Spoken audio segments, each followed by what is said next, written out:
Congrats to Michigan winning the national championship.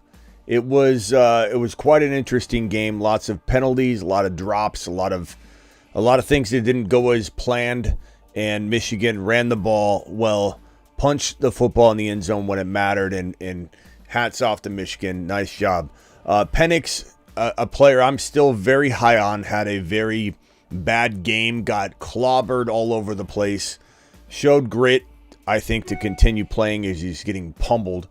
But, it wasn't a great game. And I know a lot of people are going to come in and say, oh, Penix is horrible, blah, blah, blah. But you can't discredit what he did. 4,600 yards, 35 touchdowns on a remarkable season. And I think a lot of doubters will definitely be sitting here going, Penix is a bust. Penix is going to be awful. He looked like Jamarcus Russell. And that's fine. That's, it wouldn't be the first time. And I'm not saying that we're going to land every prediction here on this channel. I'm not saying that I feel great about the game that he threw down, but I think a lot of overreacting Oscars are going to come in and pretend like he's done. Like his stock did fall. And what I said at the beginning of the show, the previous live stream, if he went out and fell flat on his face, he probably would hurt his chances of being a top 10 pick.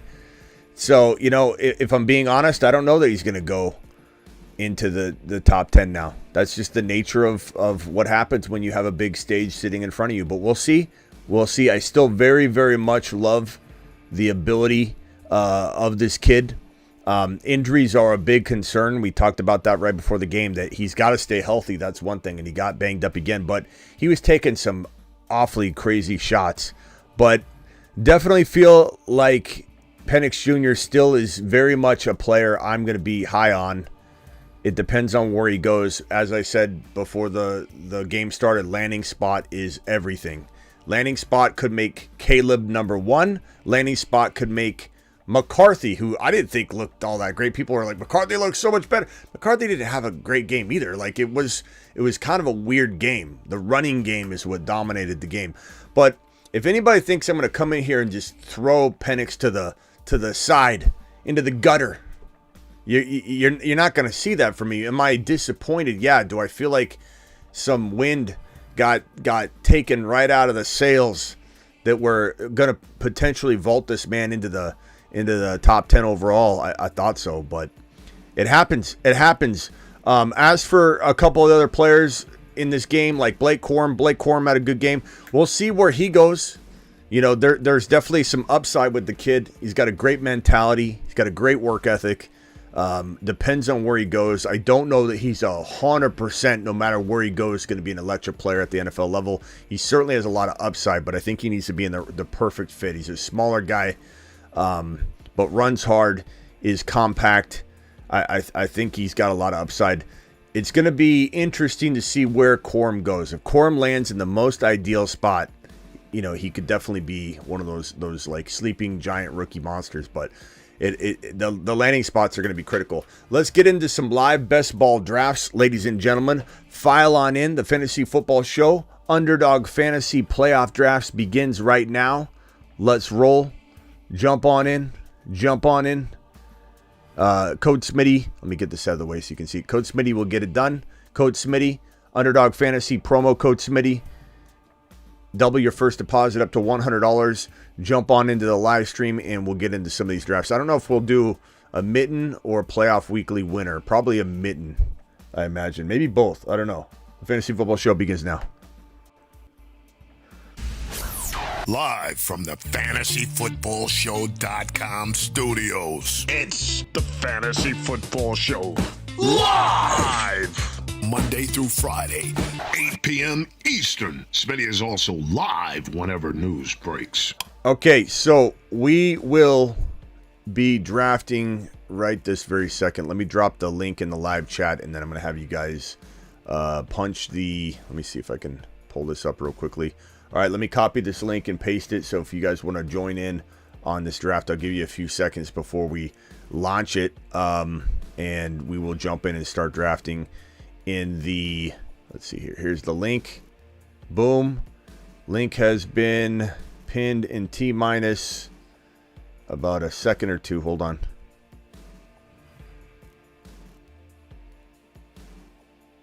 If I can get it to pin. I'm sorry, guys. 1 second. Trying to pin link. Come on. Come on, link. I'll pin it in a second. It's not letting me right now. Oh, well. Okay, so here we go. We're going to jump into this draft right now, right here, right now. Underdog Fantasy. Let's go into the mitten. Actually, let's do a weekly. Click on the weekly winners playoff, weekly winners week 2. Or sorry, winners 2. Playoff weekly winners 2. Click on that, $10 an entry. Click it, jump in. I'm going to wait 10 seconds. And then we'll all jump in together. All right, jump in, do it live, hit the button, boom. It's about probably an 8-second YouTube delay at this point, so we should all, those that hit the button at least, be primed and ready to jump into a draft at the same time here. All right, here's the weekly winners. I'm drafting from the 5 spot. Michigan showed they have the best O-line and look, they got coach. Defense has played great. This is a really, really good performance by Michigan. And, it was a bad game for Washington, no doubt. But Washington still got there. Washington still played remarkable. Penix still had a very, very solid year. And I know a lot of people are going to jump off immediately and say he's garbage. And I'm not going to do that. But I do feel like this did have an opportunity this stage in the spotlight to put him inside the top 10 or 15 if he won a national championship, had a 3 or 4 touchdown game. He didn't. So where does he go? I don't know. He could definitely plummet. And, we talked about this at the beginning of the show. Like, I wanted him to have a 3-4 touchdown game. I wanted him, even if he lost, but he lost a hard-fought battle and had 3 or 4 touchdowns, did what he did all year long, he would have put himself in a nice position to go pretty high in the NFL draft. But if he fell on his face, which he did, not all his fault, but it is what it is. Like, you got to deliver. Then who knows where the hell he goes. It's going to be hard to imagine him going in the top 10. But you never know. And the thing about it is, if anybody thinks I'm removing him from the Moon Man list, I still very much love this kid. He could go to the quietly, it could be a blessing in disguise where he falls. Someone said Seattle. What if he goes to Seattle? I think he's a fantastic talent. Okay, this is weekly, so it doesn't matter. You could have your team, you could have your players get knocked out in the wild card round. You just won't have a chance to win the remaining weeks if, let's say, you had everybody in wild card week and they lost. So this particular draft right here is all about getting 1 week, winning the week, boom. Penix dropped. Stock could send him to the Jets. Matto, maybe that's the blessing in disguise, bro. I'm not going to jump off the talent evaluation part of my liking Penix Jr. as a Moon Man potential guy. Remember, Moon Men are they're deeper calls anyways. They're not all as obvious. And so I have no problems at all leaving him where he is. Am I disappointed? Of course I am. But if anybody's going to act like he's trash now, I don't agree at all. Let's see here.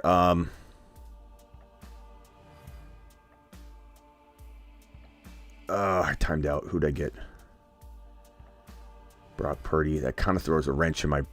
Well, damn it. It timed out. I was trying to draft somebody else.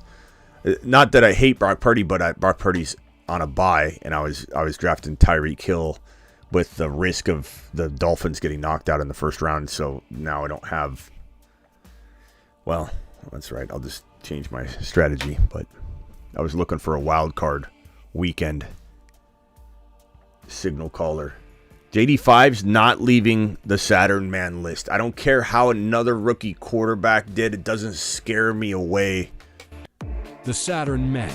One small step for man, one giant leap for Saturn.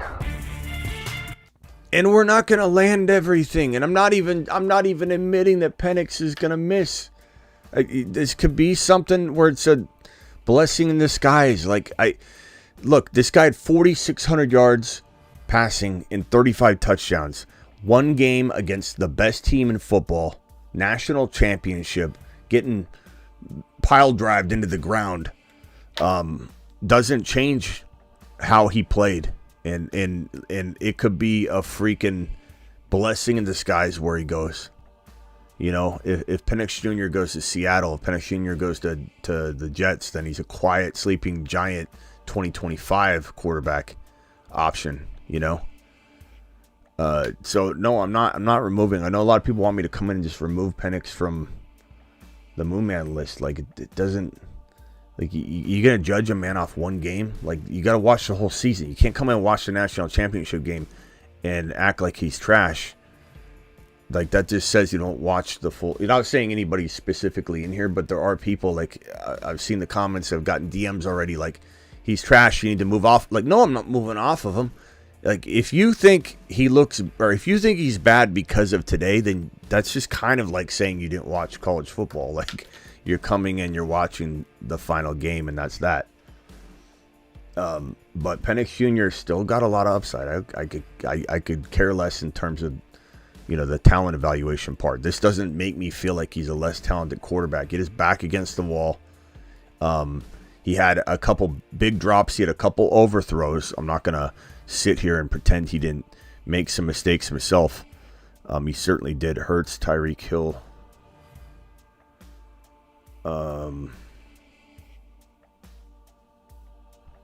Let's go Puka Nacua. This is weeklies. I'm putting together this grab bag blender. Put these players in a blender type team.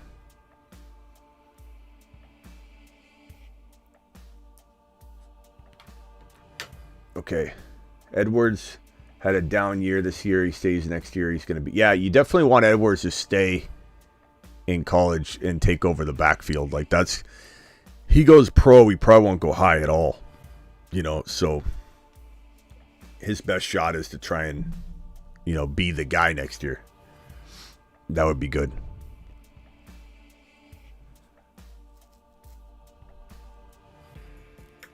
The Giants going to take him. I'm sticking to it, says Hoosiers. I'm not like, I just think it's funny. A lot of people think I'm supposed to jump off the take now. Like, I'm just gonna flip flop right off the liking of the talent.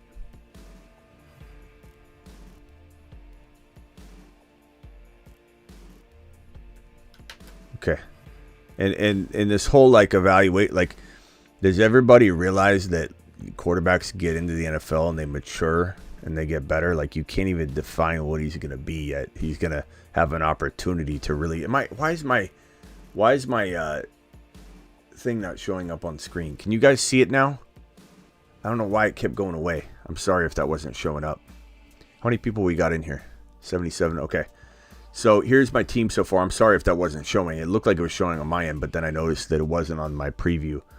Does everybody see the draft board now?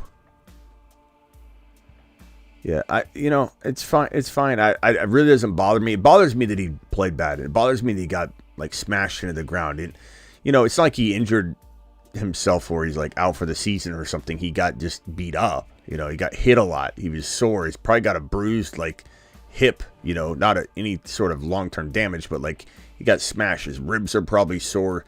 He got pummeled into the ground. But, like, I'm not running away from this guy.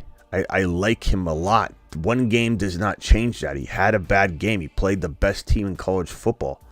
Like, it's kind of crazy the way I feel like some people are knee-jerk reacting over it. Like, I'm not gonna lie, I'm disappointed. I really wanted Penix Jr. to go out with a splash, man, and climb up draft boards. It was very what I said wasn't, I believe, untrue. It was a total course of a trajectory he could have got on. If he had won the national championship, scored 4 touchdowns, he'd be a top 10 pick. I don't feel like that is inaccurate at all. But I also said on the live stream, if he falls on his face, he will not be a top 10 pick, most likely. You never know, but he probably won't be, which means he'll be a steal. So at some point, A team like Seattle, a team like the Jets, hopefully come along and grab this kid. New Orleans, if he falls to the second round now, that's great. That's great. I'm fine with that. Let me see what do I got here? What do I got here? I got Hurts, I got Purdy, I got Hill, I got Puka. Let's go. I'm just drafting a weird combination of players, aren't I? This is a strange combo.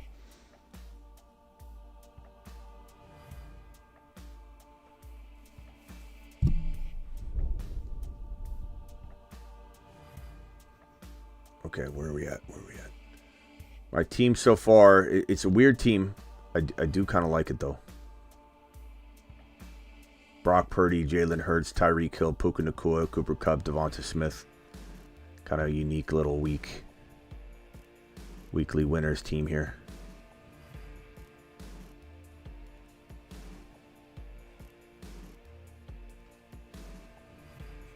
Michigan had a ridiculous defense. The matchup alone was going. I know. Look, I'm not trying to say that this will be my Jahmyr Gibbs or Breece Hall call or my Bijan call. Bijan was a miss, right? Because he didn't get used. Breece Hall and Gibbs were given up on by a lot of people immediately. And a lot of people hung in there. And Breece Hall and Gibbs turned it around.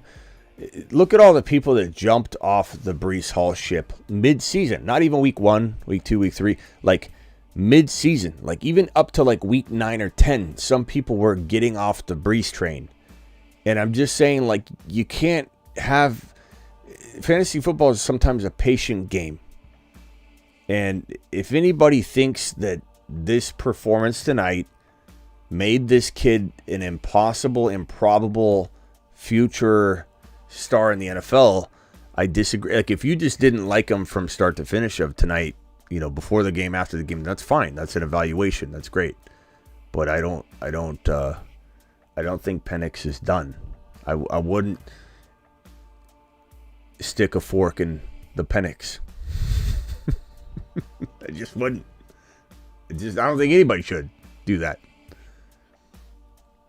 But yeah, I mean, Michigan was like, what is anybody Michigan's tough, bro. That's a tough team. It's a tough draw.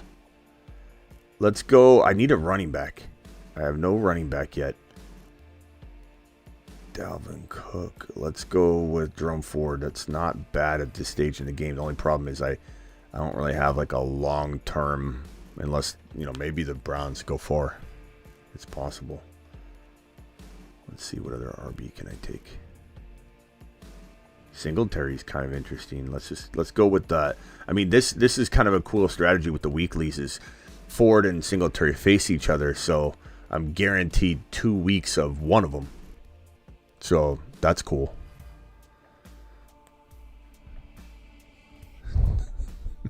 Red, $10 hauler. Phone line's open. Red, I can open the phone line for you. No problem, bro. Phone lines are open. Thank you for the $10 hauler, my broski. By the way, we got another Saturn man being dropped tomorrow. So get ready for that one. Phone lines are open. Call into the show. Call into the show.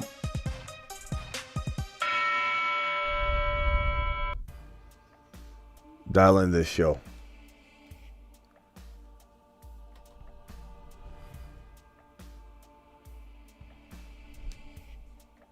Yeah, like one thing I could tell you about draft scouts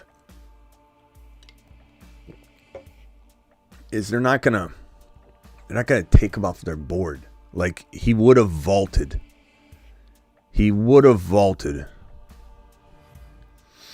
But he didn't.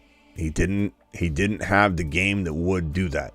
So now he stays where he was. He doesn't go down. This game was a potential vault his draft stock up or not.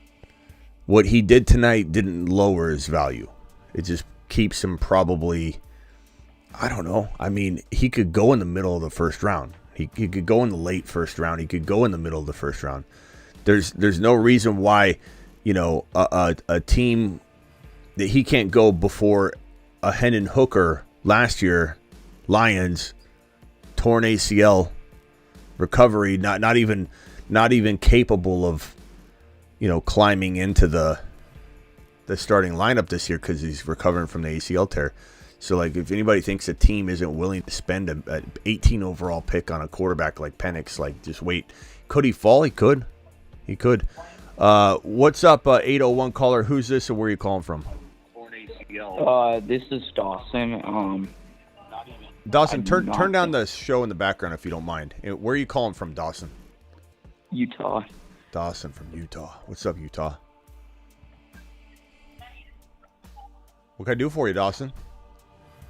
So basically, I was wondering what you thinking of this trade in Dynasty.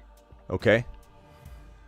So I traded Tank Dell, Monty, and a 2025 first for Saquon, Garrett Wilson, and a fourth. 2025 fourth. Tank Dell. Let me put this on the board real quick. Say it again, bro. Oh, hold on a second. My cameras are all jacked up. 1 second, bro. Okay. Hit me with it one more time. Tank Dell. Monty.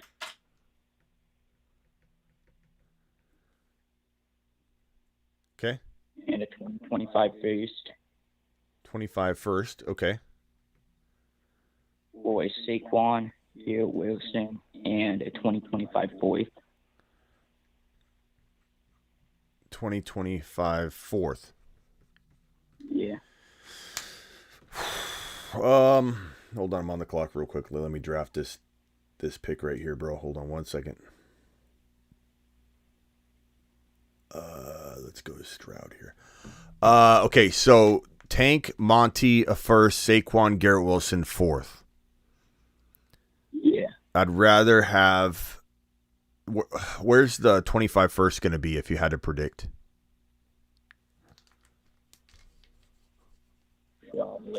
A late round pick.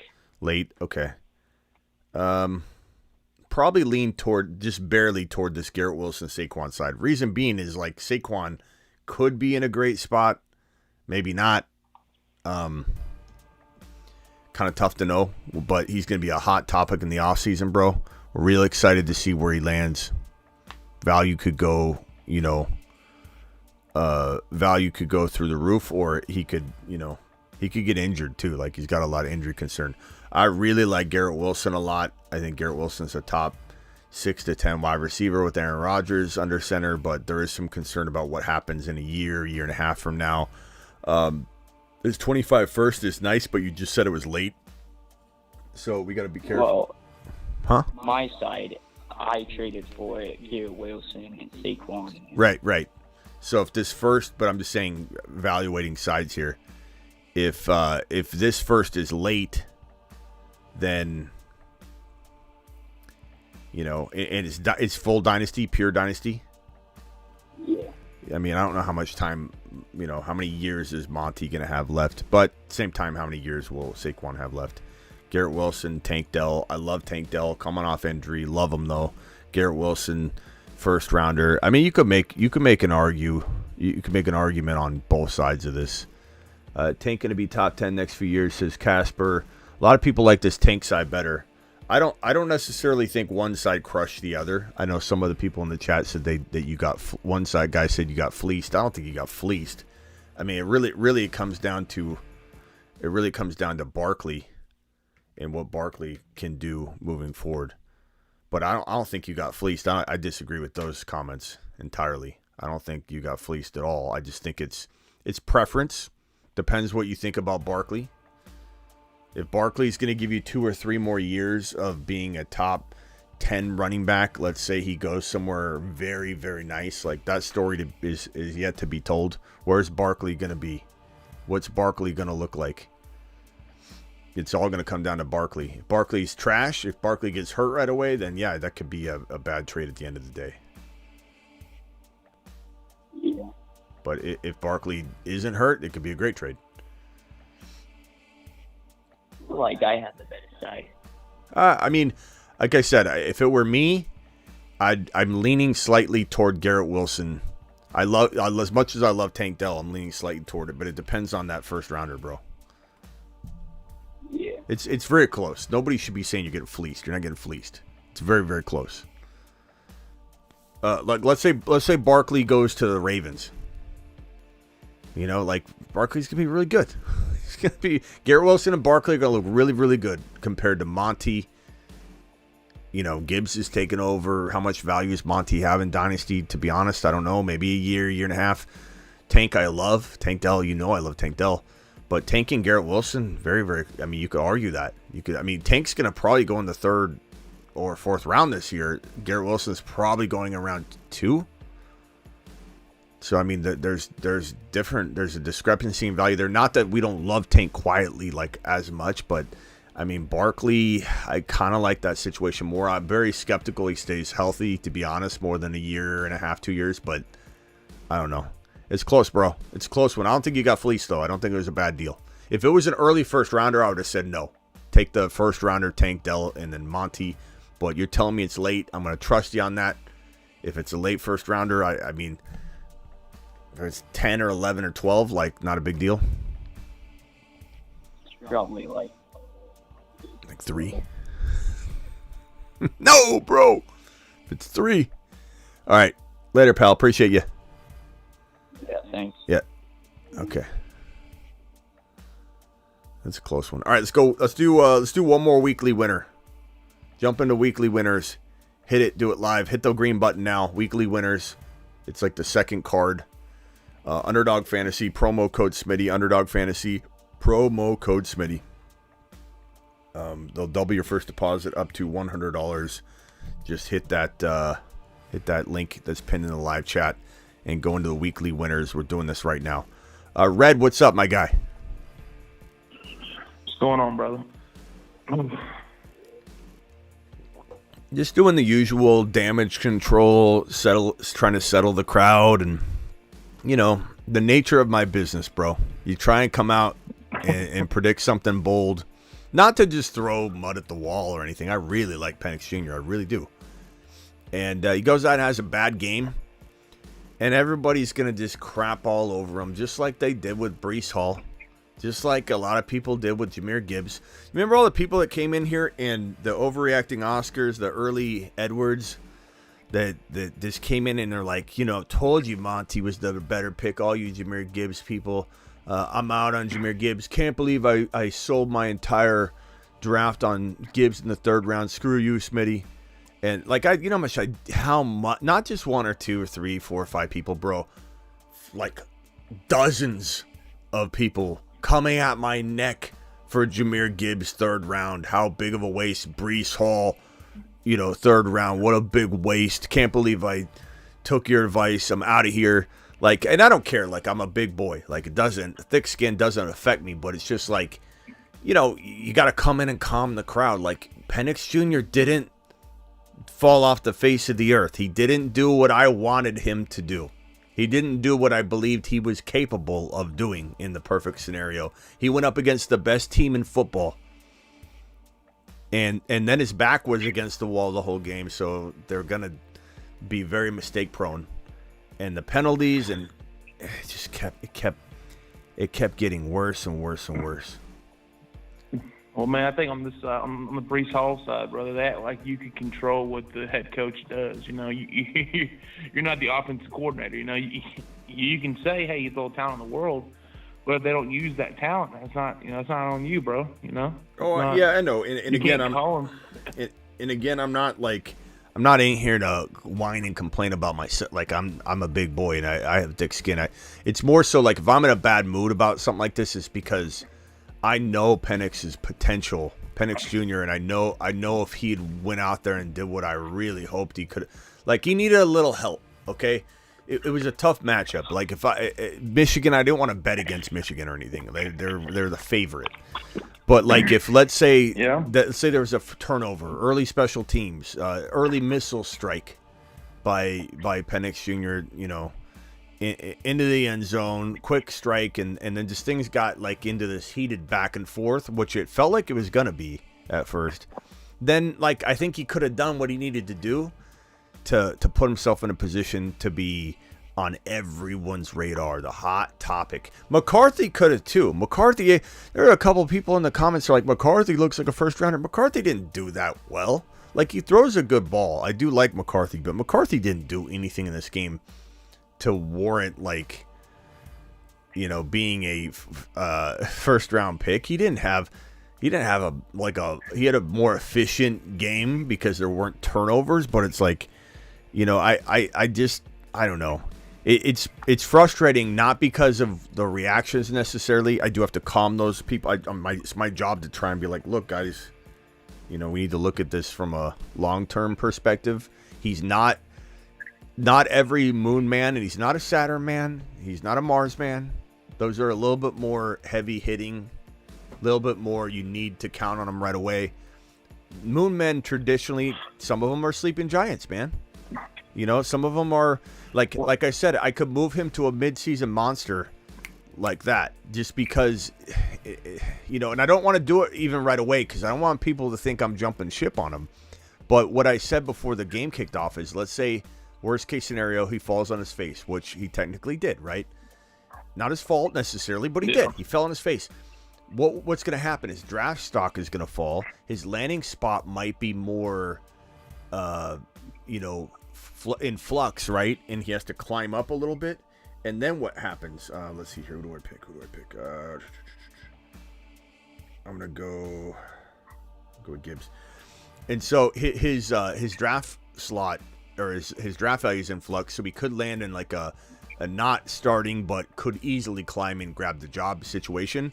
Therefore, he's becoming maybe more of a midseason monster. His performance tonight may have eventually, I don't want to do it right away because I feel like that's not the way I want to operate my Moonman list. But I said it before the game. If he fell flat on his face and his draft stock were to change, I could easily see moving him to the midseason monster group or the sleeping giant list that we'll have this year. I truly believe he has that ability. I really do. This is not me doubling down. I everything I said was based on before this game. You know what I mean? Like, this game didn't take all that away. That analysis, watching film on him, his amazing 4,600 yard, 35 TD season, the great touch he's had all year. Like, everyone's like, he throws, he's inaccurate. You watch one game, Bob. Like, you came in, you watched a national championship game. You haven't watched college football all year long, and you're going to come on and say he's an inaccurate player. Get out of here. Get out of here. One game watching Willie. Not the one game watching Willie. I mean, drives me nuts. All right, what else can I do for you, Ray? Well, let me ask you this question, brother. So who is your college team? Like, who's your boys? Well, I mean, I'm more of a player evaluator than even a pro team. Like, you know, the Cardinals, I'm in Arizona, ASU. The Cardinals are obviously my teams, but like I don't have any sort of loyalty to them. You've never heard me pump up Arizona ASU players except for Rashad White, which had nothing to do with ASU, to be honest. And hold on one second. I'll take a Cooper Cup here. You didn't hear me talk up.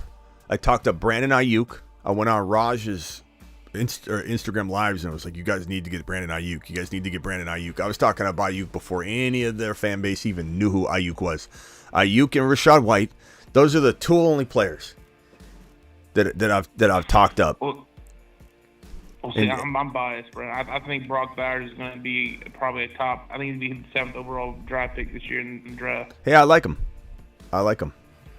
And McConkey, I think he'd probably go maybe in the first, early second. You know, Lad McConkey, the wide receiver for Georgia. Yeah. They say he's undersized, but he kind of reminds me a lot of like Edelman. Yeah, and peanut butter waivers. Space, he can burn you. And before I even said it, peanut butter waivers, I knew somebody knew this. I knew somebody was astute in here. JD5 did go to ASU, but he wasn't like a baller there. You know, he wasn't like a baller at ASU, so it didn't really have much to do with that. But yeah, he did. Hold on, let me a second. I'm on the clock here. Let's go. I got Lamar.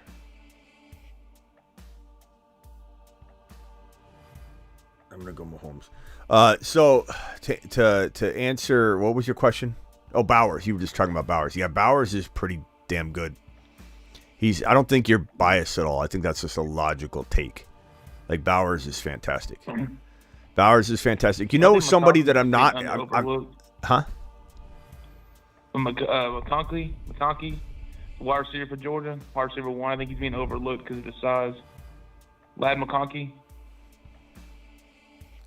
Yeah, I think that this you'll see more. You'll see more. I'll do some wide receiver drops here really soon. I imagine the running backs are going to be next. I did the quarterback rankings already, and nothing changes. I know a lot of people want me to eliminate Penix Jr. from my rankings now, but he's not moving. Like this every piece of my evaluation, like I said, was done before this game. Doesn't change. He played the best team in football. He played the best team in football. Was pressured all night.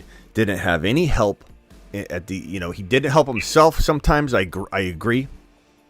But it's it's like I feel like anybody that says he's done because of this game, they just watched the national championship game. They just came in at the end. And it's like, okay, let's watch the Natty, and let's see. Oh, this guy isn't good. What do I got here? Wide receiver. Let's go with A-Chan, baby. A-Chan, baby. What else you got, Red? I was going bullshit, brother. So I was going. Okay, hang tight. I was going to tell you about on your what? Tell you about what? On the fantasy, I ended up. I got third again for the second year in a row. We got to get you first, bro. My team didn't show up the first week of the playoffs. Yeah, that happens. I mean, I bet your team did well the rest of it, though. You're watching your team drop monster amount of points. All right, hey, hang tight. Hang right there. Rock out. You're live.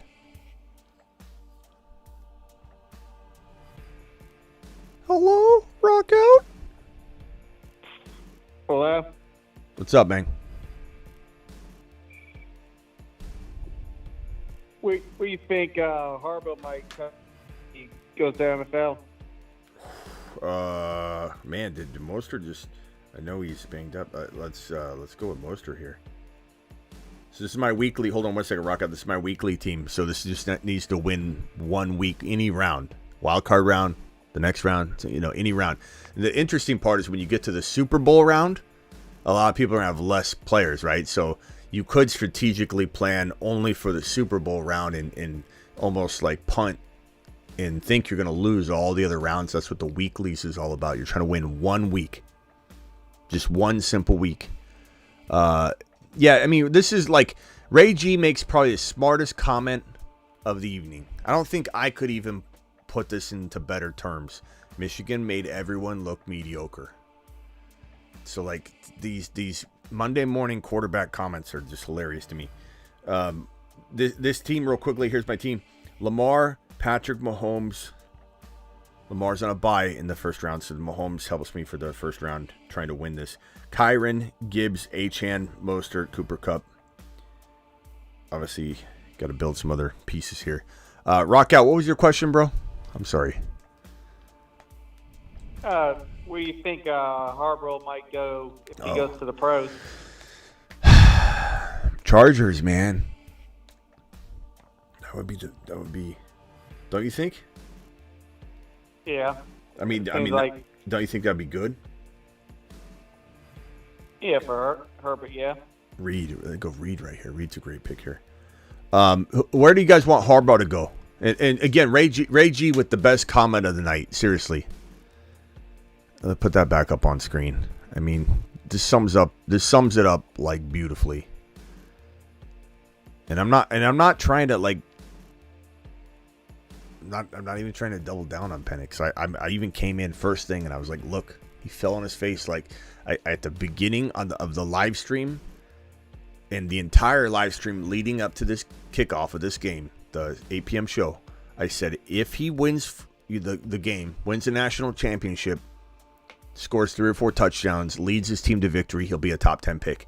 If he falls flat on his face, should I take Laporta here?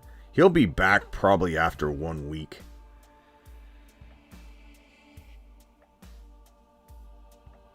I'm going to go Laporta. If he falls flat on his face, which he did, regardless of how it happened, it felt like when you watched the game, it was like, come on, he can't catch a break. He's getting drilled left and right. He's got what looked like a hip bruise and bruised ribs from getting smashed the entire game. Not injured to the point where everyone's like, he's injured again. He's not. He isn't injured. He's getting beat up. And then he had no help, no time. Playing Michigan, as Ray G said, made everyone look mediocre. And I don't know. I don't devalue him. I just think, like I said at the beginning of the live stream, this is what I was trying to say, that if he fell flat on his face, he wouldn't be a top 10 pick. Like, this was his stage to do it. It wasn't an easy task. It wasn't an easy assignment. He fell flat on his face, regardless of why. And so now he probably won't be a top 15 overall pick. But if anybody thinks he can't be a top 18, top 25, top 30 pick, get taken where a lot of people expected Hendon Hooker to go with a torn ACL, unable to even, play in 2023. There was projections of Hendon Hooker going at like 10, 11, 12, 13, 14, 15. Like, I'm praying that the Jets get him. I'm praying that the Falcons get him. That would be so ideal. Let's see here. Goddard. What do you guys think? Last pick here. My wide receivers are Cooper Kupp, Jaden Reed, and Laporta. I got to try and extend somebody, right? George Pickens would be good for 1 game, but do I go Goddard for the long term of the playoffs? Hurry. Goddard it is. Goddard it is. So my team, Lamar, Mahomes, this is weeklies. That means if I win the wild card round, I win, that cash right there, and then it resets. Not week 1 doesn't matter. Week 2, it's all separate. Kyron, Gibbs, Achane, Mostert, Lamar, Mahomes, Kupp, Reed, Laporta, Goddard. I like it. It's pretty good. All right, let's jump in. Let's see what Golf's team looks like. Golf has Dak, Pollard, Rashad White, Najee, Lamb, Ayuk, Cooper Kupp, Waddle, Ferguson. Where does everybody want Harbaugh to go? Rockout's question. I feel like the best place would be the Chargers, right? Does anybody disagree with that? Yeah, some people are saying the Raiders in the chat. Where? The Raiders? Yeah. I think they're going to go with Pierce, though. But you never know. I thought Belichick was going to go to the Chargers. I mean, they're talking about it. Belichick's also being talked about as being maybe the Falcons being interested. I don't want Bijan. I don't want Bijan anywhere. To be honest with you, I'd rather have Bill Belichick stay in New England. And Travis, if you're in here, put your earmuffs on. I'd rather that happen. I'd rather that happen. I just can't. I just can't see Bijan facing another crazy decision maker like Bill. And I don't know that I trust Bill. Well, I'll tell you this much, brother. I want to see Justin Fields go to Atlanta. That's what I want to see. Yeah. I don't know, man. I don't even know if they're going to trade him.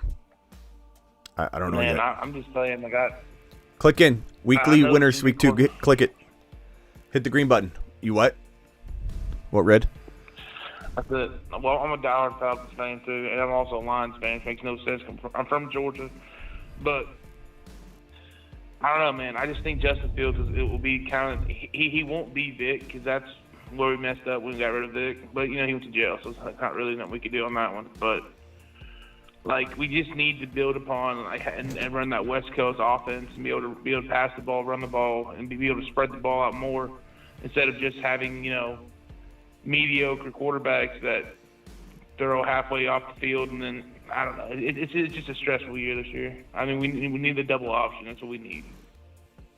I like Fields a lot in Atlanta. I like Fields a lot in a couple different places, but I don't like Bill Belichick coaching Bijan and being in that situation and meddling with that court. Like, this is a guy that just proves he doesn't, I think, know the quarterback position very well. I think I'm not saying him and Brady weren't obviously the perfect combination in the history of football, but everyone always said, is it Brady or is it Belichick? Is it Belichick or is it Brady? I don't know if we have any evidence that it's Belichick. I think together they were amazing, but does anybody trust him with quarterbacks right now? I don't, and that was the problem. That's the root of the problem. I'm not saying Bijan couldn't do well, but good God, man, I just can't wrap my head around that. Going through that one more time. And devil's advocate here. Do you think maybe Atlanta would make a play for maybe Todd Monken to the head coach for Atlanta? With that, like, that'd be a play, Yeah. That would be the exact coach they need in Atlanta for what they're doing. I don't mind that. I like what Monken's been doing in Baltimore. I think he's a really solid option. That would not be an option I would vomit in my mouth over. I'll be honest. And let's ask Travis here. Travis, being a Patriots fan, you probably have a better take on this. Are you not wanting Bill? I don't even know if I forget what your response was. I think we talked about this, but I forget what you said. Do you want Bill Belichick coaching that Falcons situation and maybe meddling with the quarterback dilemmas that are to come? When it comes to quarterback, definitely not.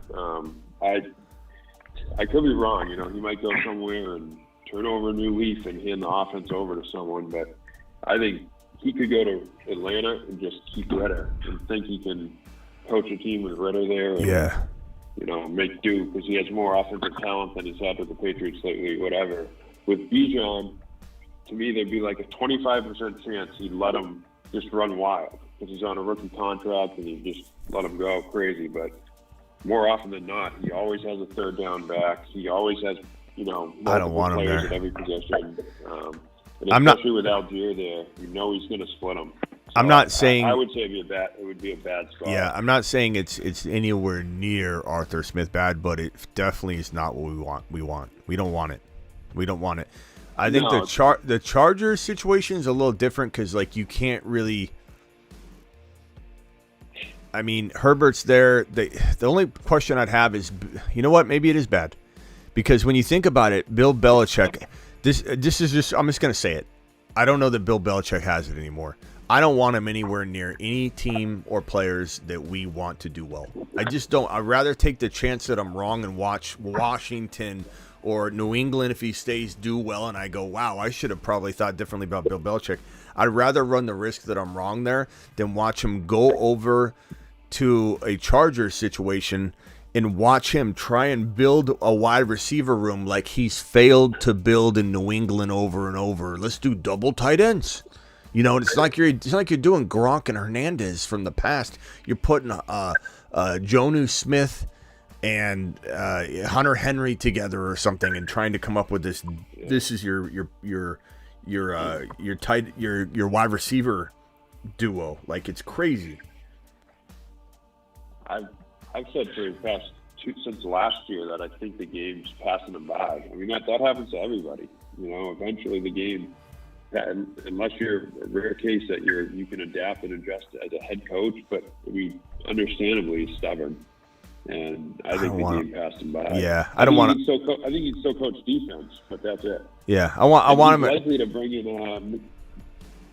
in McDaniels as an offensive coordinator wherever he goes. Yeah, I want him in. No offense to the Commanders, and if the Commanders get JD5, I'll be rooting for a turnaround of the franchise. And I do believe that the new ownership, the fresh new ownership, really does want to turn it into a great situation. I think they're very interested in Fields. I think they're probably very, very interested in taking one of these big name quarterbacks, and I could see that be a move that they want to make, because they've been struggling for a while. Like this needs to be a different situation. But I truly believe that you put Bill there, he does less damage to the fantasy landscape in Washington. No offense, I'm sorry, Washington fans, but I'd rather go there and just destroy what's there. I'd rather him stay in New England. No offense. Just look at Ramondre. I feel like Ramondre Stevenson got destroyed. Does anybody here think Ramondre didn't have elite talent still? He did. He got destroyed. So Bill, stay in New England. Go to Washington. I'd rather be wrong about you than you ruin Bijan Robinson, Drake London, and whatever quarterback the Falcons are about to land. I'd rather be wrong about you fixing Herbert than have you go to the Chargers and bring no one in to support him. Watch Eckler go bye-bye. Don't even replace him, and don't get wide receivers thinking you can make it work with what you got when they're older, injury-prone, and you have no Eckler anymore. Like, give me a different coach and situation, 100%. 100%. Yeah, and you want somebody else too. Scary. Yeah, I do. I mean, it's just run its course, and I could be wrong too, but I think it's time for new blood there. The scary thing with the Falcons is that Arthur Blank said he wants to make a splash with his head coach. That means a big name. So it's like Harbaugh, Belichick, which Harbaugh might be all right. I don't know, but Belichick falls in that though, because that would be a quote unquote splash. So that is scary. Yeah.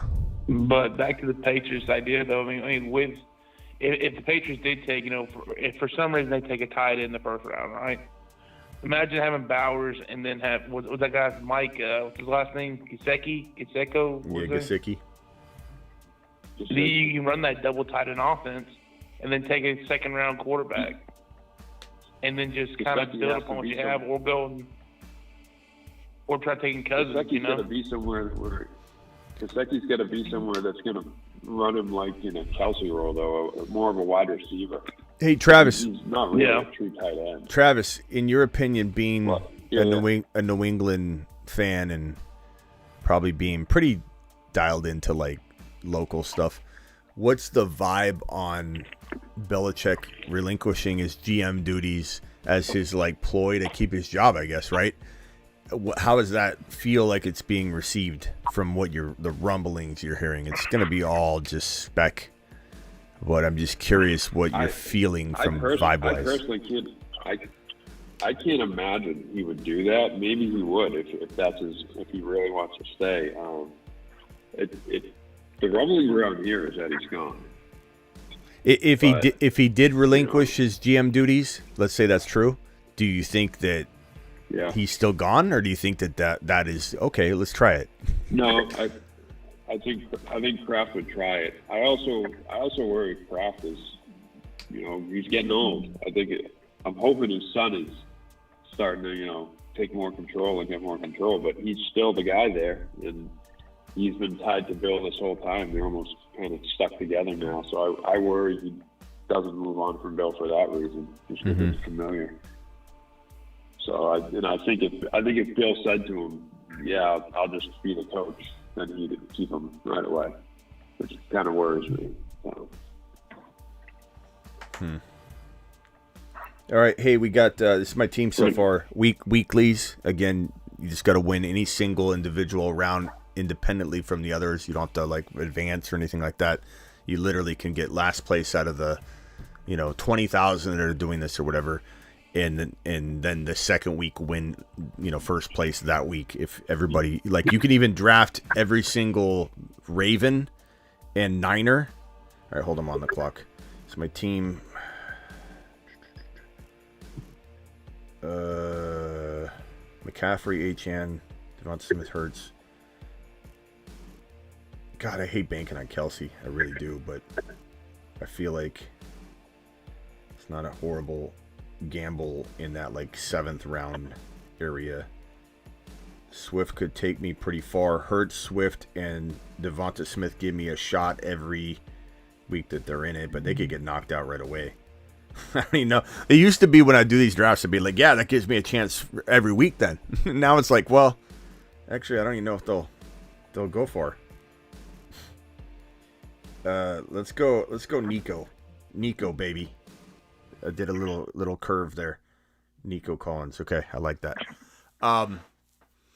Yeah, bro, it's gonna be interesting what happens. Do you think Kelce retires this year? I don't know. Part of me wonders if he knows he's dropping off and he wants to end on a high note, and he's also sick and tired of the media right now. And I know Taylor Swift is sick and tired of the media, and I bet you anything right now, losing and feeling like you don't have it anymore is worth a lot less than potentially losing Taylor Swift to him. You know what I mean? Like if there's like a potential of this to end badly because she can't handle it, you know, because it's gonna break him, then I think he would pick her because he doesn't have much waiting for him anymore. If it was in the middle of his career, he'd be like, I'm sorry, I can't, you know. But I think he's literally looking at a empty glass, and he's looking at this. Okay, this is the rest of my life. You can't blame him. Like if we're to step away from all the hatred we throw his way, but I mean that guy is definitely, he's not focused anyway. He needs to be focused, and I mean I don't know. It's a distraction for sure. Taking into account like his podcast, all the commercials he does and everything, you know what I mean? It's like focus, bro. I don't know. I think he's getting paid more in commercials than he got paid in his NFL contract. I mean, is that fair to say? Or? I mean, who knows? Probably. But I would say that like when you're older like he is, and you're literally like Ziggy. How old is Travis Kelce? 35? Is it 30? Travis Kelce is 34. He was born on October 5th, 1989. So he turns 35 this coming year, and you know to be on top of your game at 35 at the tight end position, you've got to be like working 10,000 times harder than you were the year prior, and he's probably not doing that if he's got a new fling going and traveling all over with her. You know, over $1 billion. Yeah, I mean, like, in fairness, like, what's he got to worry? He's rich anyway, but now he gets to go live this new life while one life is, you know, that's at its height is crashing down. He's got another wave that's going to take him into glory. And we might make fun of him, and we might act like it's ridiculous that he goes down that path, but, like, the average Joe is probably looking at that lifestyle going, hey, you know, who's going to turn it down? Like he's literally on a wave that's about to crash. Why not jump off onto this other wave? And I think he might. So to answer your question, he could retire. Sure, it's possible.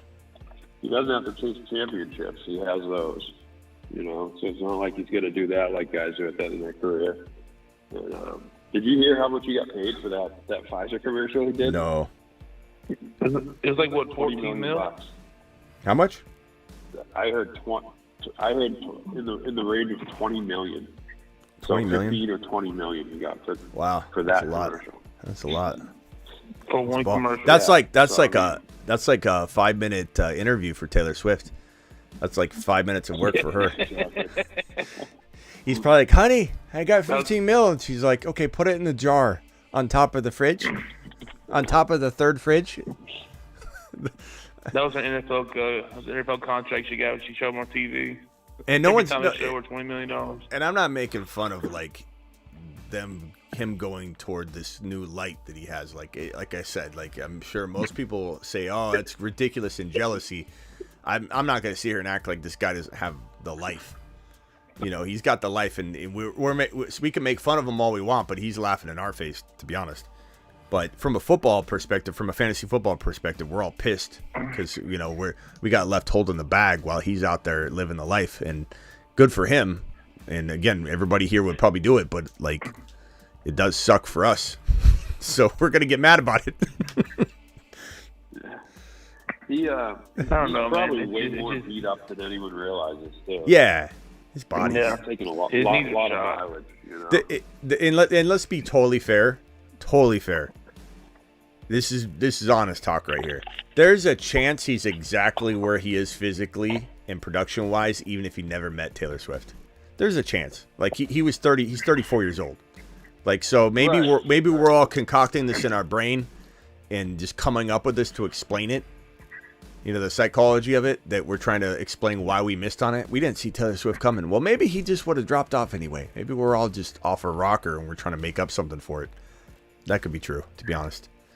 Well, he'd have more to prove then, though. You know what I mean? Like that's why I don't think that it's all Taylor Swift's fault. But like, yeah, he's not played like he had to prove this year. He just played like, oh, well, I went out there to catch the ball a couple times, coach. I got it. Don't worry. Yeah. And missing straight passes.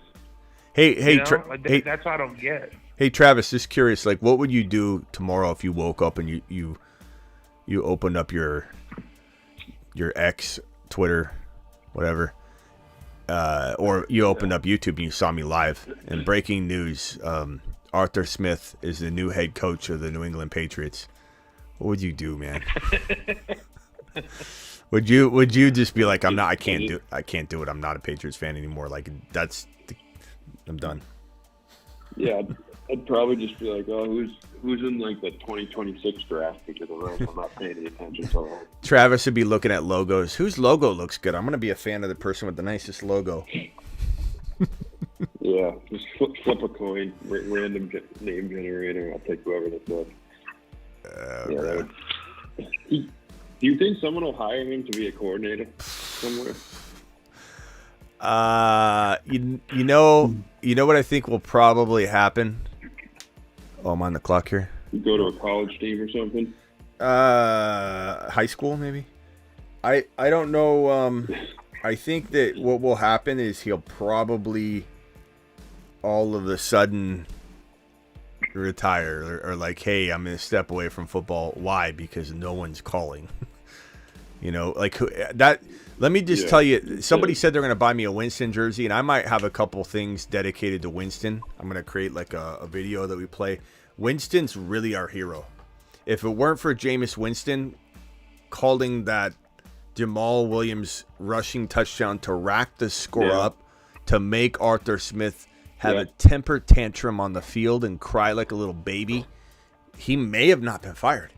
Like, that had to have had a... Yeah, they said... So Winston is our hero. Arthur Blank was torn, so... Yeah.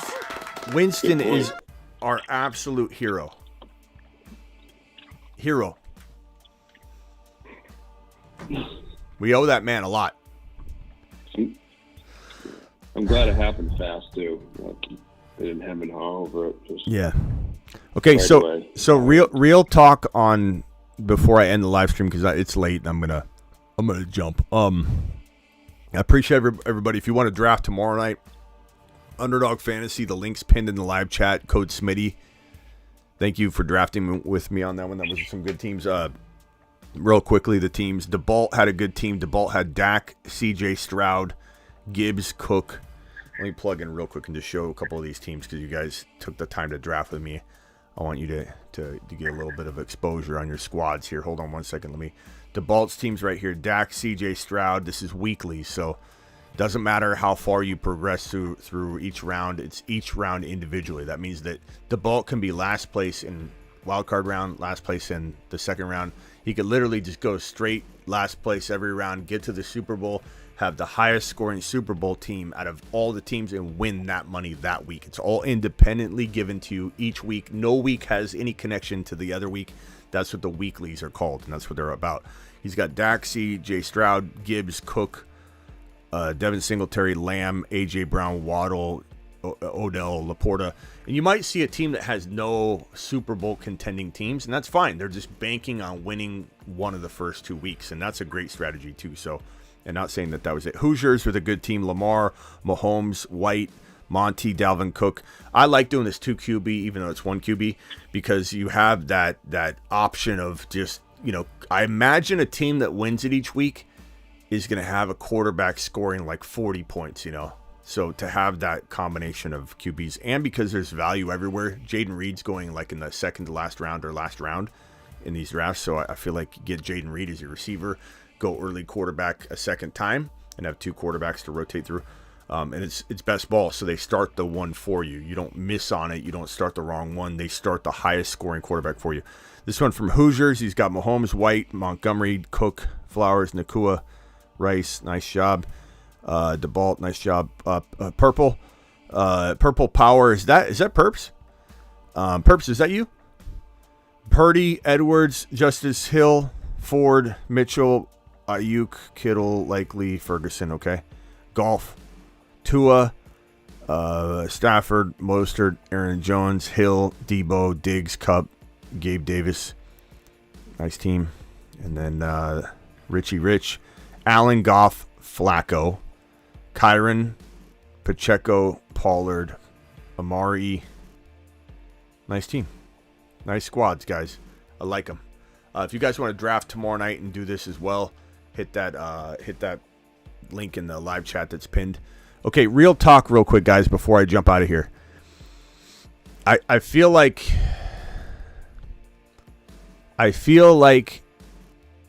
as I said before the game started tonight, and I feel like I made it pretty clear how I felt like that Penix could be top 10 pick if he was to explode. He didn't. And I think I made it pretty clear if he didn't explode, he could fall into a different scenario, which could make his unveiling take more time. If we were to put him, I'm trying to think of a list that goes alongside of the Marsmen, Moonmen list that is a great place to place a player that we still absolutely love the talent, but the situation changes. And Midseason Monsters is kind of that list, but I mean, does he go on that list or does he go on a new list? I don't know if I want to keep making like 10 different lists. We have the Saturnmen, the Marsmen, the Moonmen, and then there was the Midseason Monsters. It makes sense. Like if he goes somewhere a little more questionable, he merges midseason. Did you get rid of the satellite, right? Yeah, satellite's gone. It's Midseason Monsters. Mid-season is interesting. That kind of makes sense, right? Yeah, so here's the Midseason Monsters from last year. Wow, it looks pretty good. The only ones that didn't, I mean, look, Breece Hall was on the Marsmen and the Midseason Monsters just because we wanted to make sure everybody, knew that he could take some time if there were impatient Ians about it. Kamara was suspended. He was an early midseason monster. Flowers. I mean, this is a pretty good list. I mean, JSN, Flowers, Kamara, Hall. Yeah.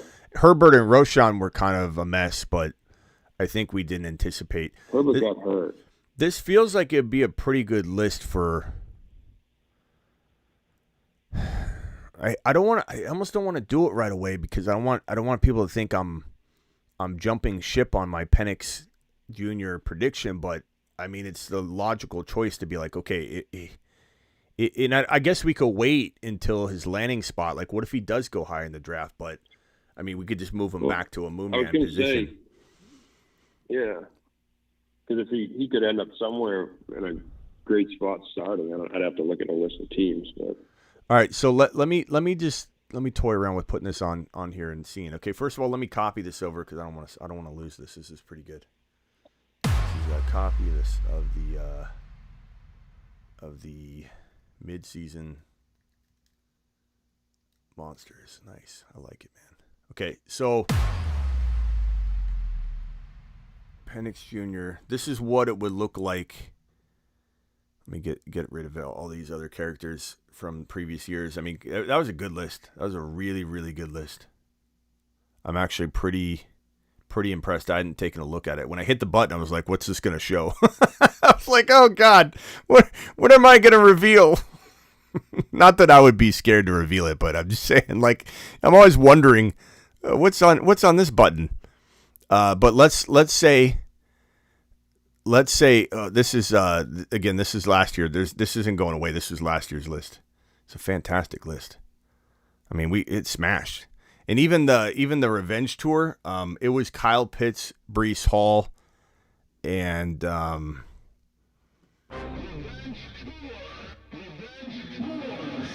It's time for some revenge, Revenge tour, revenge tour.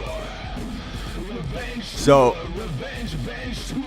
in full transparency, we knocked him off as we started to like get disappointed in him. But in full transparency, Javonte, Ridley, Breece Hall were on this list, and Javonte, it's a shame because I love Javonte, but he certainly didn't get his chance. Ridley kind of did have his moments of bouncing back, but it's kind of a crappy situation.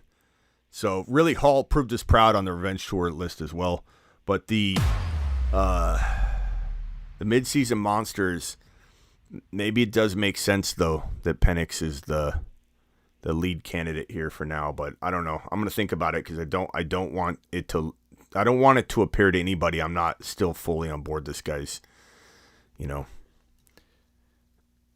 ability to come in and be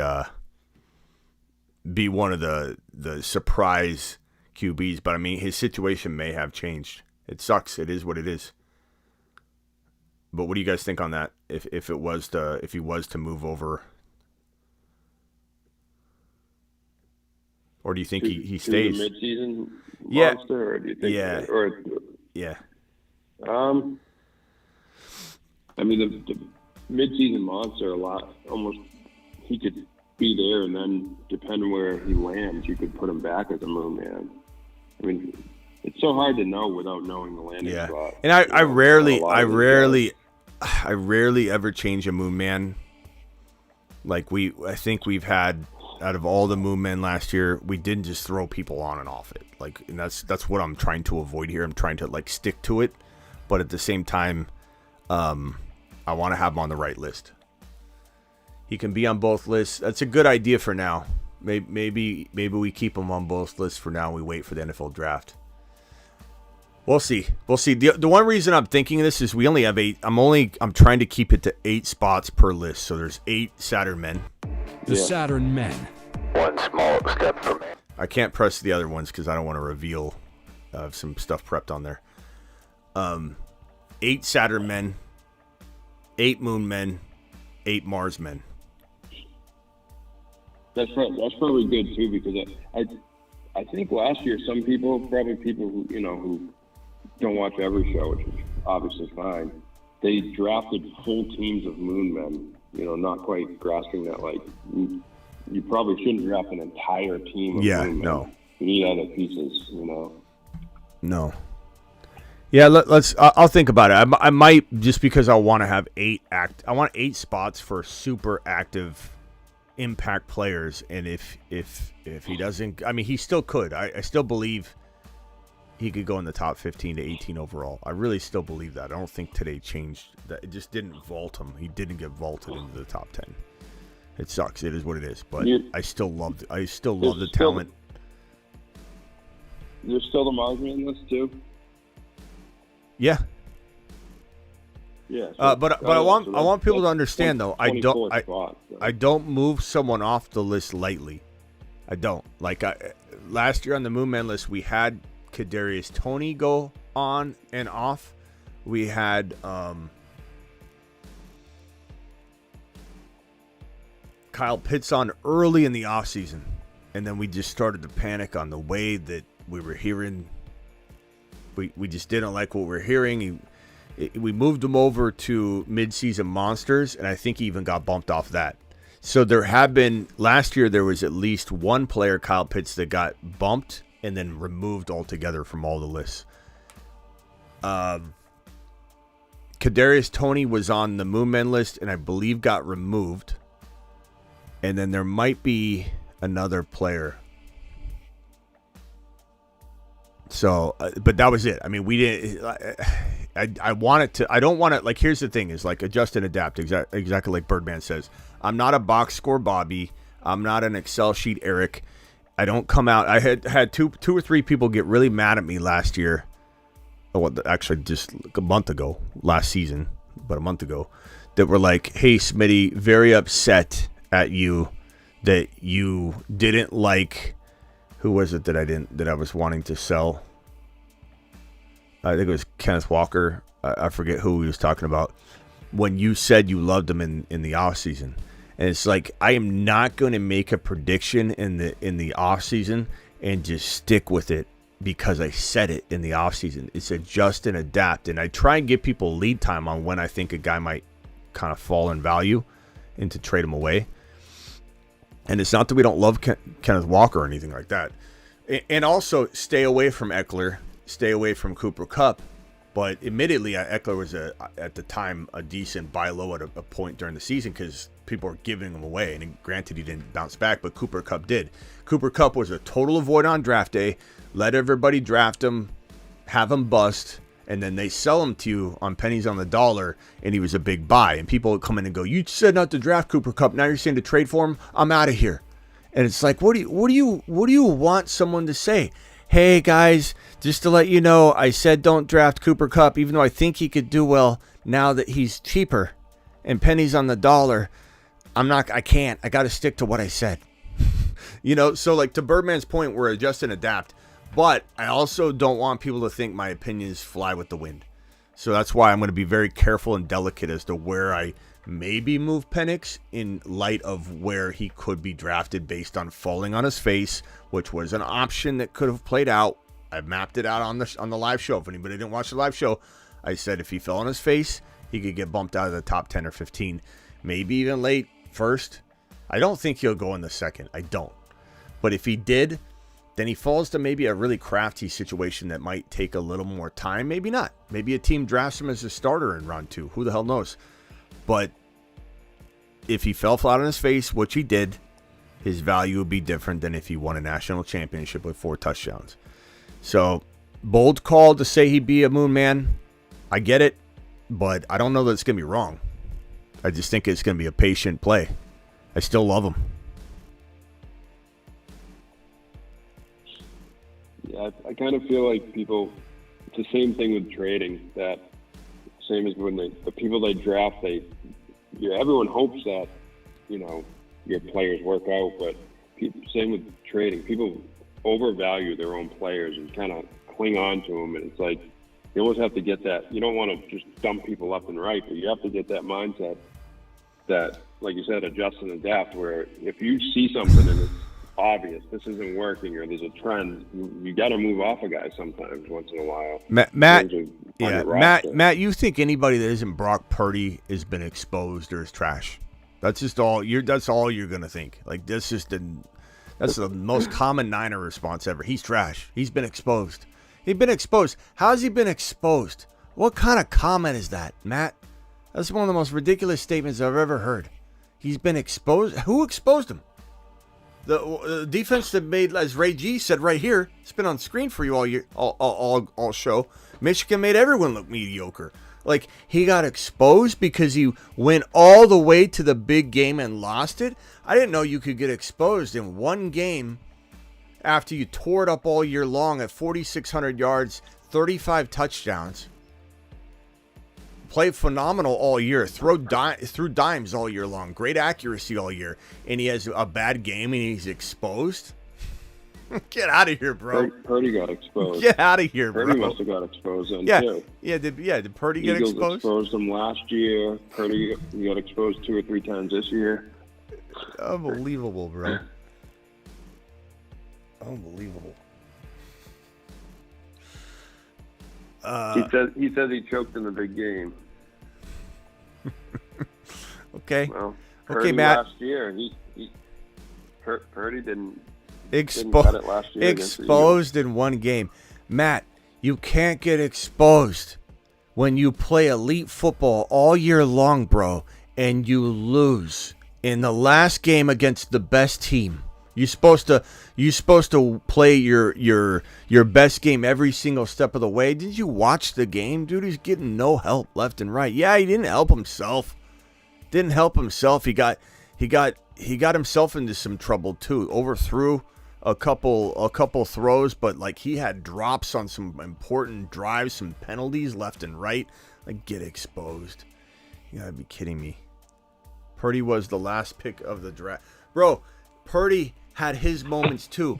like Travis just said, were you calling for him to be exposed when he came out of a concussion and was looking really bad? No, because you used your brain and logic and you said maybe he's still concussed. When he had his stinger, because he's been exposed, according to your rules, twice this year. When he had a shoulder stinger and looked like crap, bro. He looked like trash. Was he exposed? Or did a logical mind, and even I said this when I came in after, I go, we need to see what's going on there. Or was he exposed? Could have been. Now he's MVP.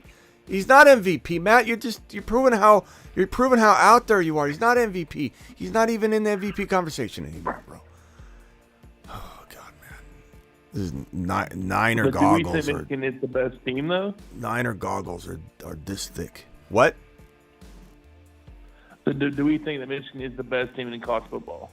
I think Honestly. I think they are. I think, like, do they feel like they're not like, I think a lot of people want the best team of football to feel a little bit more high-powered offensive, like passing attack-wise, but it's all together. Coach, it's defense, it's offensive line, it's the running back tandem. It's like the whole pick. You know what I mean? Like this isn't a team that I think is the normal best team in the league feel to it. You know, it's special in a unique little way, especially when it comes down to the coach and how they all vibe and jive together, and just they're like a well-oiled machine. And so But do you think, honestly, with Georgia against Michigan in that game, that Michigan beat Georgia? I'm not saying that it's not a close call between like 3 or 4 teams. I'm just saying at the end of it all, they're standing here, you know. And I'm just saying I believe they're 15 and 0. I get you. Yeah, they're 15 and 0, bro. I mean, I don't know, man.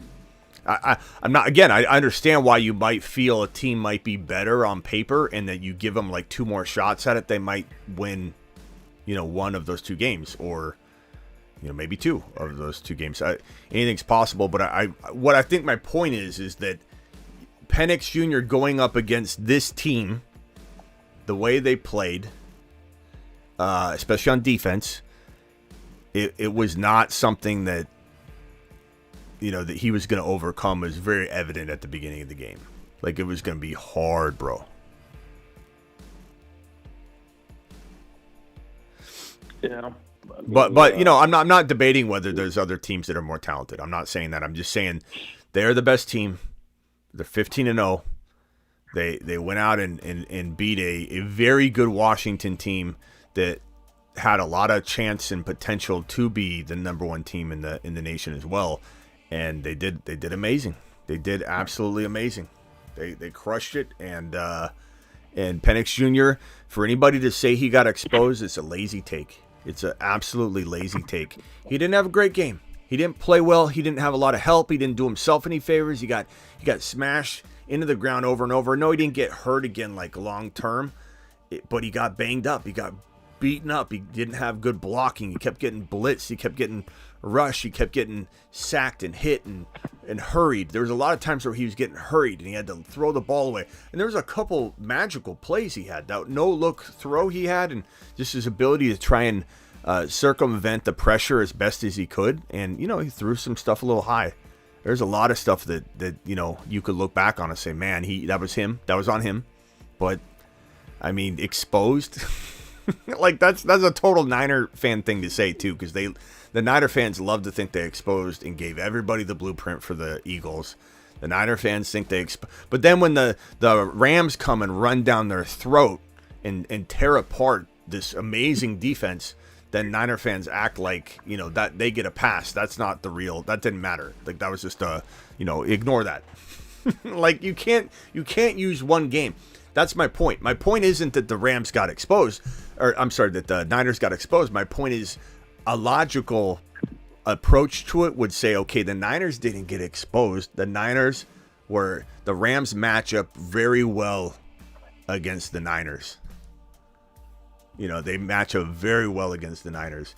The Rams should be scarier, in my opinion, than the Cowboys should be to the Niners. But the Niners exposed hurts. See, he just got these. His goggles are this thick. His goggles are this thick. Hurts. Niner fans are feuding now. Hurts exposed. You know how good Hurts is? You know what's so funny is you could say, would you rather have Brock Purdy or Hurts as your quarterback? Matt would be flabbergasted. Flabbergasted if you said Hurts. He wouldn't even watch. He's coming in a second, and he's gonna be flabbergasted. Like, it'd be one thing to be like, look, I'm a Niner. That conversation happened like a week ago. Yeah. It'd be one thing to be like, yeah, I could understand why you love Purdy. The fit's really good. Things are driving. Of course, you wouldn't swap him out right now for anybody because of the fit and everything. But Matt would be flabbergasted. He wouldn't even understand. It wouldn't even compute to him if you're like, Hurts over Purdy. Are you kidding me? as if Hurts' story's being told. That's about as knee-jerk reactive as somebody saying Mahomes is done and Mahomes is figured out. And Mahomes will never be back to where he's going to be after all he's proven. After all Jalen Hurts has proven. Jalen Hurts has been beat up, and this is just not the year, This is just not the year for the Eagles right now. Somebody thought Fields and Lance were going to be good. Oh, Jimmy, I thought, Breece Hall, Jahmyr Gibbs were going to be good. Jordan Love was going to be good. I thought, what about all the other good things, Jimmy? You find two things. How good for you, Jimmy. Good for you, Jimmy. You got it. You figured it out. You found it, Jimmy. You found two players I liked in 2.5 years of content right there that I thought were going to be a lot better than they were. You got me, Jimmy. You got me. It's hilarious. Ravens exposed. That's true. The Balt and Slim. They said Ravens exposed Purdy. The what? Ravens exposed Purdy, right? The Balt and Slim were just saying that. Nobody. Yeah, I know. It's crazy, man. Yeah. It's so funny, bro. Yeah, Fields, look, there's some things that happen with Fields, but I don't think anybody... Haters going to hate. That's right, Matt, you're going to hate. And we know that, so that's fine. we expect it from you, Matt, to be honest with you. You only see one color. You're not colorblind. You just see red is the only thing you see.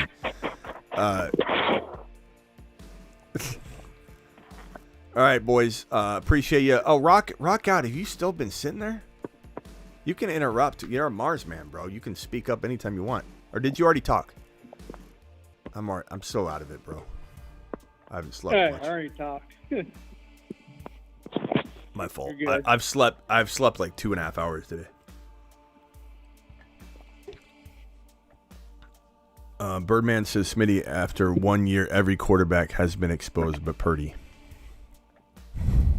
He's playing off of Matt. Yeah, I went into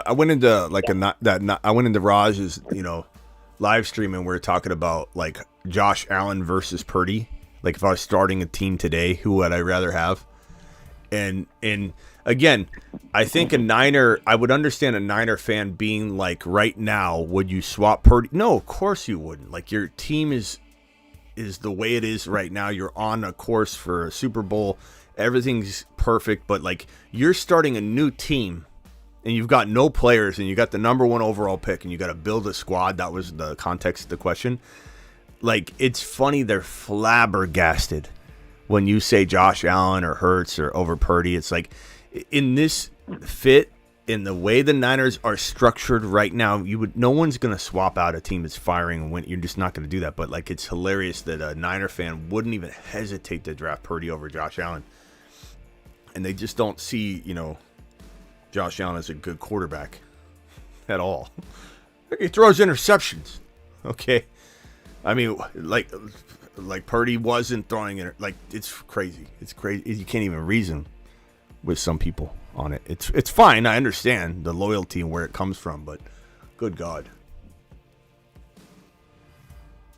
Rock out. Anything else? No, you're good. All right. I'll see you all tomorrow probably Mars Man. No, probably Saturn Man. Saturn Man or Mars Man drops tomorrow. So get ready. All right. All right, let her rock out. Red, anything else, Red?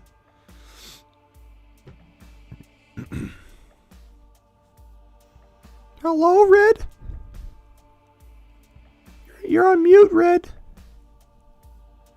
Okay, I guess Red's not here. Travis, anything else? Red fell asleep.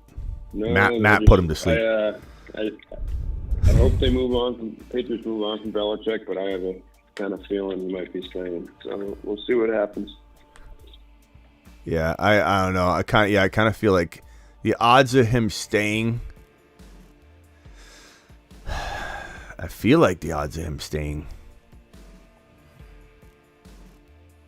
Yeah. Maybe it's just because he's been here so long. I can't it's hard to picture anything else. But I don't know. I just have a feeling they're going to keep him in. I don't think it's for the best.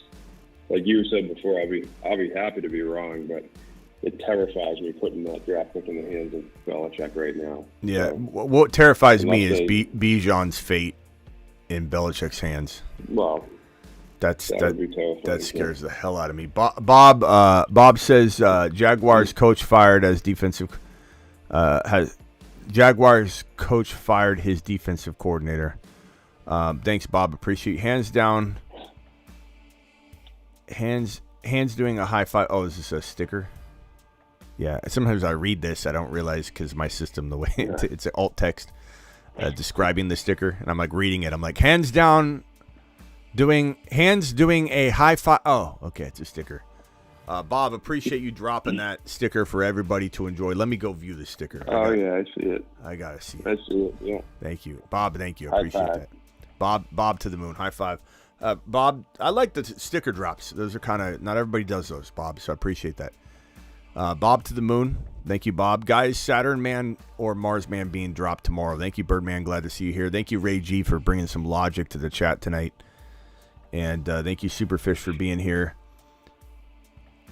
Randy says Penix is going to be average. Ain't nothing wrong with that. And that's your opinion, and I don't mind the take or whatever. I just, when I see takes where somebody's like, tonight was the reason he...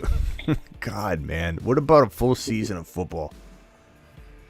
You know, it sucks. It is what it is. Like, I'm definitely bummed for him.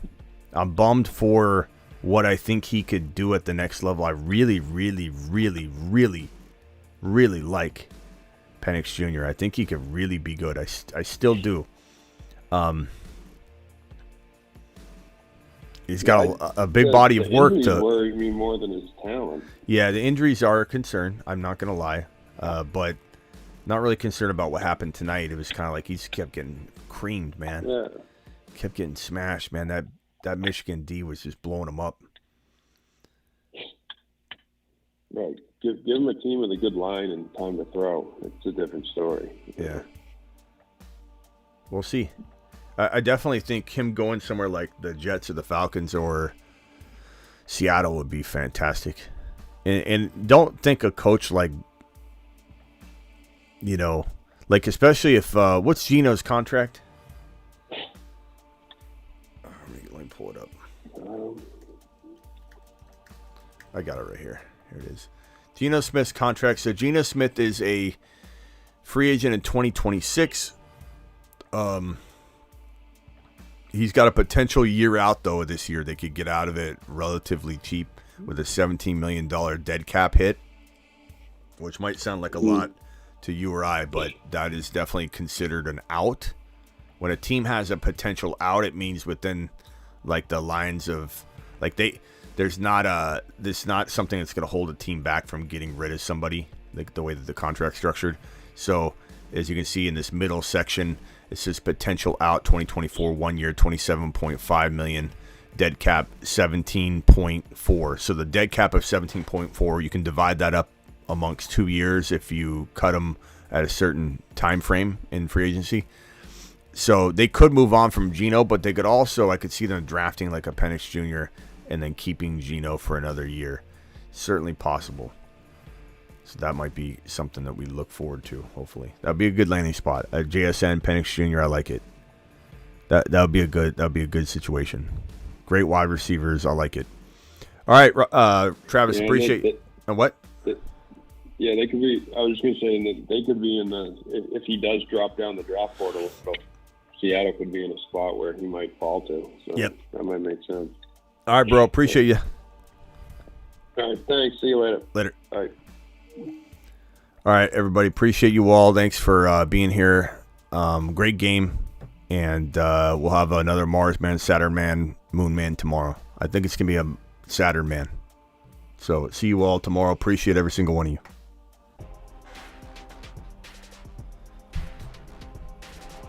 Thank you, Bob, for the super chat. Thank you, Red, for the super chat. Thank you, Bob, for the double. Appreciate all of you. Red with the $10 holler. Red, are you still here? Red, I appreciate you, bro. Red to the moon. Red stock. To the moon. Red stock is up. Red stock is Stock on the rise. on the rise.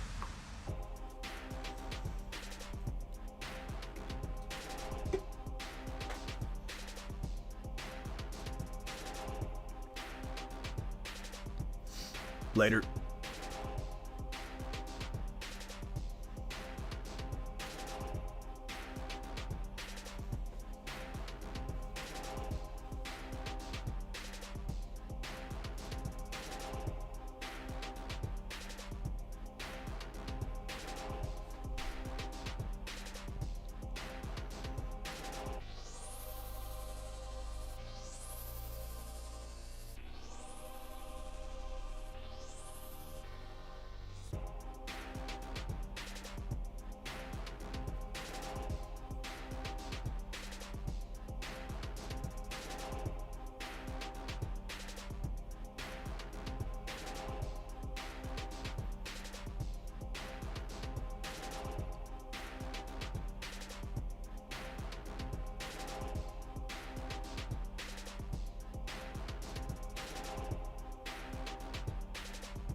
Kenneth Skywalker.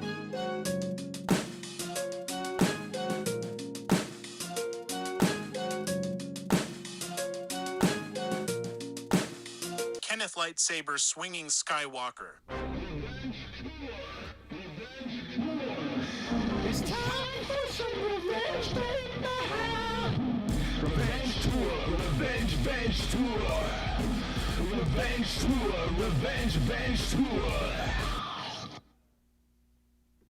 Your Bijan card has been revoked. You know, anybody that abandoned Bijan, we remember who you are. And Bijan cards will be taken away appropriately. King 25, code 4. Oops, wrong button. Hold on. Where's my Bijan? Where's my Bijan card? I just played it. Your Bijan card has been revoked. Where are you?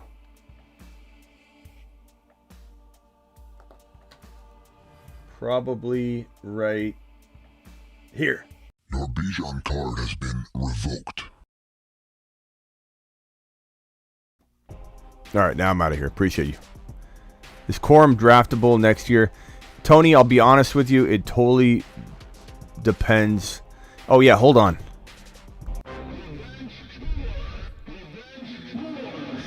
It's time for some revenge, baby.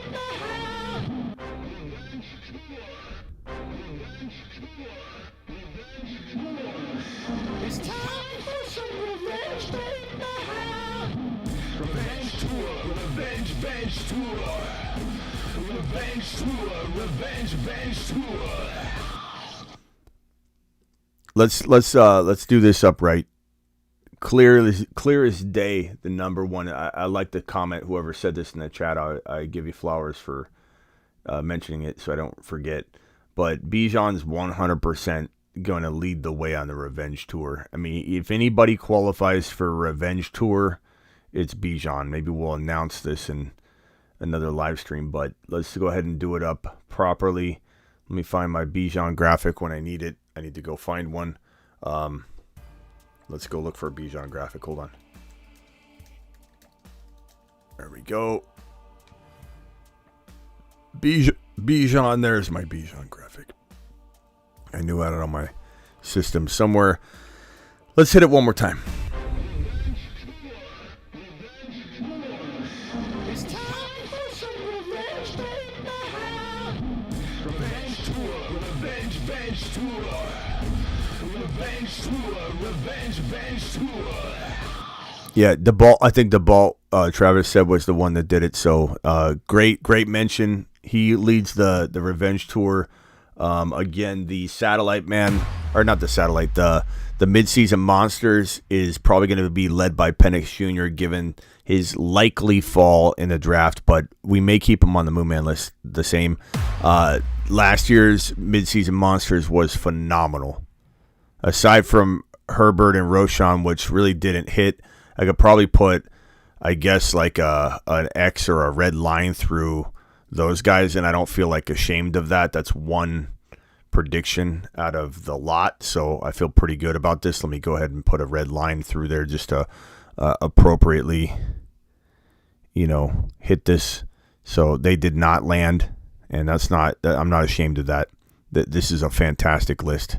These midseason monsters, they look good, but the midseason monster list most likely will be led by Penix, and people can live on two different lists. Like Penix Jr. can stay on the Moon Man list, and he can also be a midseason monster. But I'm not jumping ship or abandoning this man just because everybody else wants to.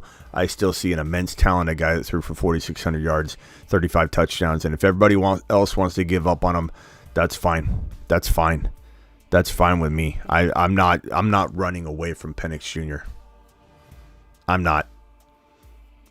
I stand by Penix. Pause.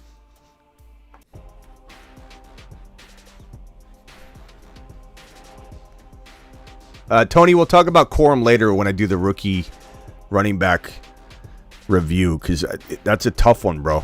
He's not the ideal size, but he's got heart. He's got determination. He's the Rudy Rudiger of the running back class, and if he goes to the right spot, I mean, what if he follows Harbaugh? If Harbaugh goes to the Chargers and the Chargers draft Corum, then he's going to be really solid. So it just depends on where he goes. I don't think Corum is a for sure, though, everywhere he goes. Because he's a unique running back that doesn't have some of the intangibles, but in the right system, they could use him right. So I think it's a careful look at him.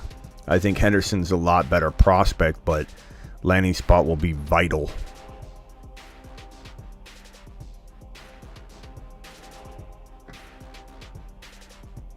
Deuces. See you all tomorrow.